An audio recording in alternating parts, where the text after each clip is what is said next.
Now at the kitchen table, I'm talking to Kath Dalmeny, who is Chief Exec of Sustain.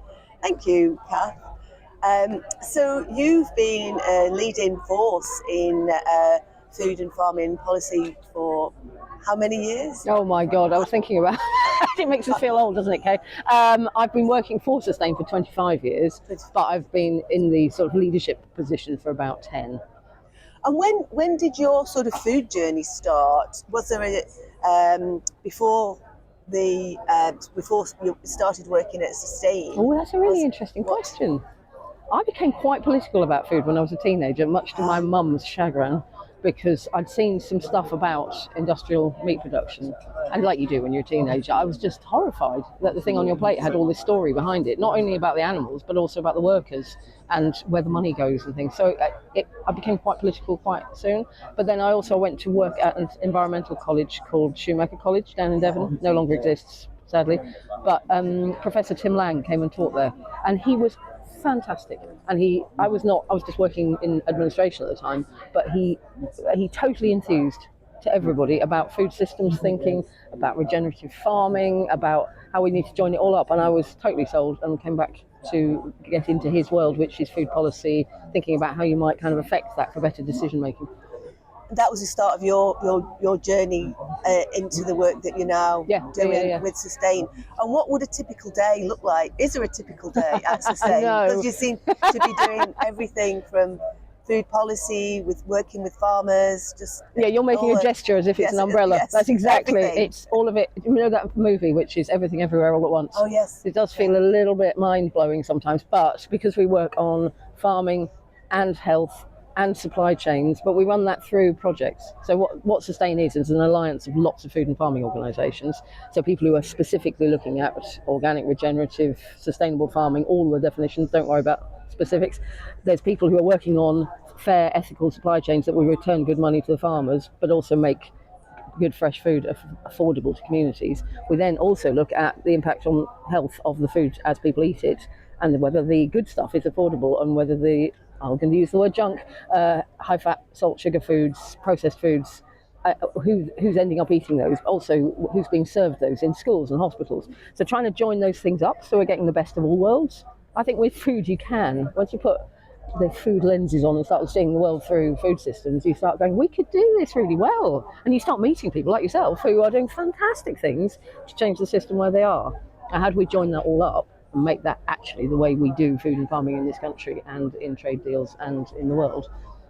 So, typical day, what would that, with all of that, what would that actually look like?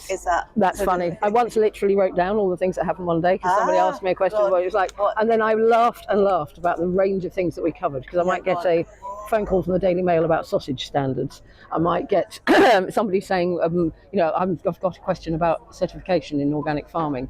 I might have somebody talking about what procurement standards we're going to be championing. I've also got management of the organisation, of course, that's another aspect. So what we're trying to do is actually work with people to devise projects that would make sense for a lot of different organisations and people. So when an alliance comes together, they don't just work on one small thing, they work on something that makes sense for a lot of people. And so, for example, we might be designing a project around, and which is one of my favourites at the moment, called Bridging the Gap, which is about trying to make healthy, fresh, organically produced food available to communities on a lower income. Because we often say, well, people choose bad food. Well, actually, they don't necessarily choose bad food. They're in the circumstances where they have to eat bad food because that's all that's available or all the money they can afford.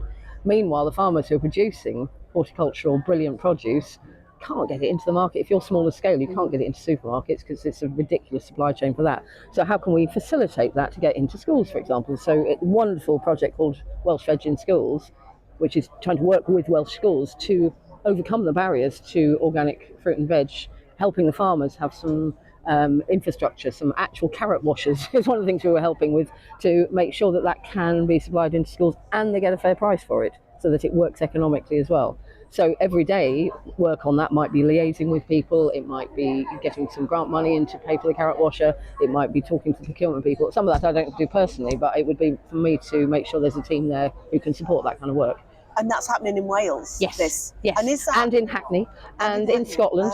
There's a fantastic project with getting split peas into Scottish menus. Is that the one in Aberdeen? That's the one. Yes, they're fantastic.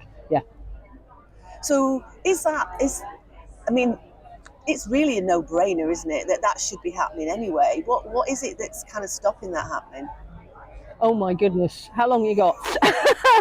There is a feeling of like it's a no-brain. There's no brain in this. Like we have forgotten about how to feed ourselves well, lost the skills, lost the kit, lost the infrastructure, lost the connection with farming, lost the community, lost the trading places, and some of that network of connection has gone ever since the Second World War, I would say. So it's been dying out for decades, taken over by very large corporate supply chains who aren't about connectivity. They're about marketing and packaging and putting it in a box and putting a picture of the farmer on the shelf, but not about actual connection where we then appreciate how people farm properly. So in a way we've lost it by neglect, and what we're trying to do is put back right scale, right appropriate ways of doing our food and farming system consciously as well, with a brain, not a no-brainer. Actually, it takes a lot of effort to put in place the procurement contracts, to set standards, to say there's an expectation here. If you're in the public sector and you're spending our money as taxpayers, you should be buying the right kind of food that's helping regenerative farming and also getting healthy food onto people's plates in public sector institutions like schools and hospitals, making sure that money flow is working. Oh, and while we're at it, could some of the supermarkets do that as well, please? But we don't have as much control over them, obviously. So we have left it to large commercial entities to set the standards, and that is no longer viable because there are things happening in the world that are bigger than us. There's climate change, there's biodiversity loss, there's soil loss. Even you know all of this, don't want to be miserable, but it's like we can't rely on commercial supply chains to fix that. It has to be about some standards, it has to be about some legislation, some regulation of those things, so that a fair amount of money goes back to the farmers to do the right thing, and then we also buy the stuff so that it's a virtuous circle of using the good stuff. So the work that you're doing is it's kind of influencing policy. What are your what work that you've done in the past are you kind of really proud of? What do you feel that you've gone, I did that. I will never say I'll always say we, because an alliance is about a bunch of people getting together and having the power of saying we've all agreed on something, we're going to really go for it. So when you really go for it, you can get things like the principle in the Agriculture Act post-Brexit. Gosh, this sounds dull. It isn't. It liberates activity. So the principle in the Agriculture Act that there should be fair dealing in the supply chains, and then some powers for government to be able to intervene in supply chains and make sure that fairness is happening. Now, that hasn't been used properly yet, that power, but it's there to be used. So getting things into legislation, into rules. Another principle in the Agriculture Act post-Brexit was that public money going into farming should be used for public good. And public good is about regenerative farming, restoring nature, climate, making sure fresh food and healthy food is getting to the right places. So that's a really interesting tool for all of us to be able to play with. I'm not saying by any means that's gone smoothly, because all the money that comes into farming then it becomes contested space. But at least it gives that space to be able to talk about. One of our biggest wins, which people might be sort of more aware of, is we campaigned for the sugary drinks tax. Yes. It's called the Soft Drinks Industry Levy. Now, hugely contested. Lots of people were saying this will never work, funnily enough, the soft drinks industry. But we were trying to say, look, there's far too much sugar consumed in this country. Loads of people don't want to have sugar pushed on their kids, particularly. So could we say the most sugary drinks have to pay a small levy? That goes into a central pot. That could be used to do health promotion, because health promotion budgets for children are very low, tiny. So when that came in, we were like, oh, this works. And now it's just accepted as if that's a completely normal thing. And there is an argument to say that could be extended to the less healthy foods, the sort of foods we don't need to eat in our diets that are causing patterns of disease in Western countries, like type 2 diabetes, heart disease, those kind of things. Could we use the money collected from that, not a punitive tax, but a small amount collected, but there would be then money available to do some of the good things that we want to do in the world around the food system? Because there's a lot to be changed and it will take some money. Well, where's that money going to come from? Let's take it from the damaging stuff and put it into the good stuff. Because the money situation, I've noticed, I think it's like 33 years that I've been involved in nutrition projects in different communities, and there used to be funding around. There used to be local authorities had funding. There was health promotion units, and that's kind of got less and less.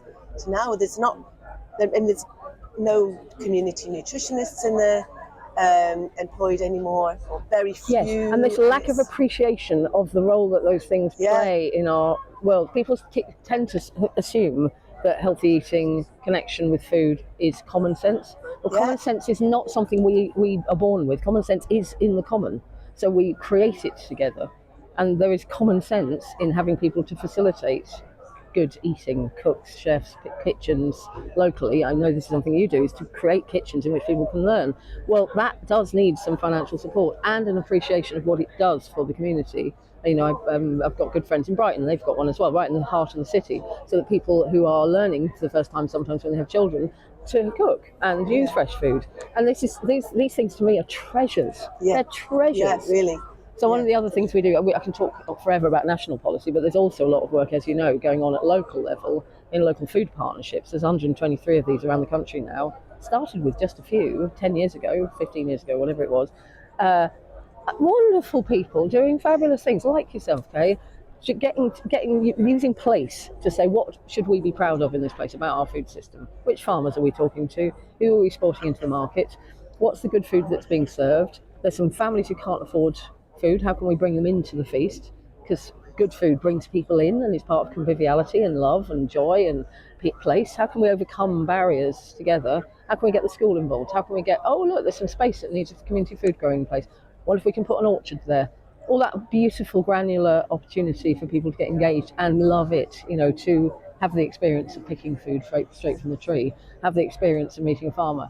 So that's the thing I want in this next period, is a national food strategy that puts the right policies in place to stop the bad stuff happening and to encourage the good stuff, and to bring in this locality as well, to say this is lived out in place, but it needs the right policies.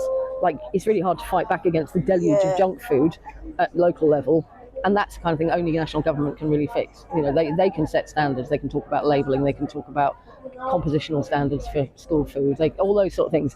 If they can fix that big stuff, then the locality can thrive, especially given its place within the national food strategy. Yeah, they've got something to aim towards. Yes.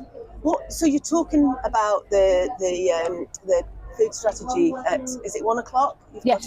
Yes. What will you be covering in your session? So our session this afternoon at 1 o'clock in the main tent. Is that the one that's over there? I think it is. Which is, Andy Cato was playing last night. We were all dancing, so that was fun. So the session is going to have the Secretary of State for DEFRA, Department for Environment, Food and Rural Affairs. He's going to be doing a 10-minute speech. He'll get some questions, and then we'll see how the audience feels after that. But the session is going to be about 1 year of a new government. Mm-hmm. We've had the Labour Party in power for a year now. What's happened? Is it living up to our expectations? Is it helping regenerative farming? We need to have rapid, accelerated, wholesale transition to agroecological farming, regenerative farming, organic farming, all these things to support farmers, make sure that our soils and our nature is resilient. Without nature, there is no food. We have to sort this out. So we've got to accelerate that. So we're having a session on, well, how's it going in the first year of a new government?